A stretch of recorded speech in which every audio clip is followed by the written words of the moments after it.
Luke 20. One day, as Jesus was teaching the people in the temple and preaching the gospel, the chief priests and the scribes with the elders came up and said to him, "Tell us by what authority you do these things, or who it is that gave you this authority." He answered them, "I also will ask you a question. Now tell me, was the baptism of John from heaven or from man?" And they discussed it with one another, saying, "If we say, 'From heaven,' he will say, 'Why did you not believe him?' But if we say, 'From man,' all the people will stone us to death, for they are convinced that John was a prophet." So they answered that they did not know where it came from. And Jesus said to them, "Neither will I tell you by what authority I do these things." And he began to tell the people this parable. A man planted a vineyard and let it out to tenants and went into another country for a long while. When the time came, he sent a servant to the tenants, so that they would give him some of the fruit of the vineyard. But the tenants beat him and sent him away empty-handed. And he sent another servant. But they also beat and treated him shamefully, and sent him away empty-handed. And he sent yet a third. This one also they wounded and cast out.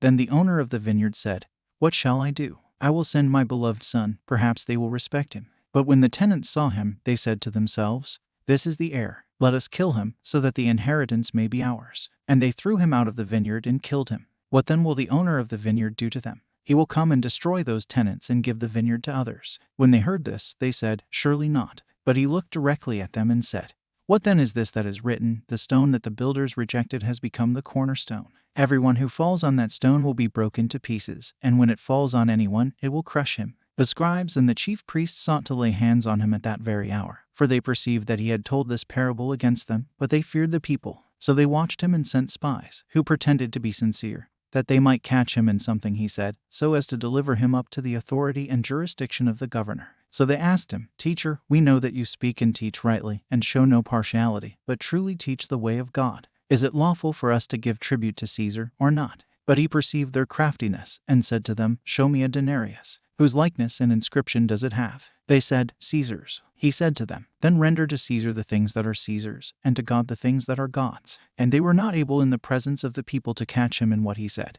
But marveling at his answer, they became silent. Some Sadducees, those who deny that there is a resurrection, came up to him and asked him a question, saying, "Teacher, Moses wrote for us that if a man's brother dies, having a wife but no children, the man must take the widow and raise up offspring for his brother. Now there were 7 brothers. The first took a wife, and died without children. And the second and the third took her, and likewise all 7 left no children and died. Afterward the woman also died. In the resurrection, therefore, whose wife will the woman be? For the 7 had her as wife." And Jesus said to them, "The sons of this age marry and are given in marriage, but those who are considered worthy to attain to that age and to the resurrection from the dead neither marry nor are given in marriage, for they cannot die any more, because they are equal to angels and are sons of God, being sons of the resurrection.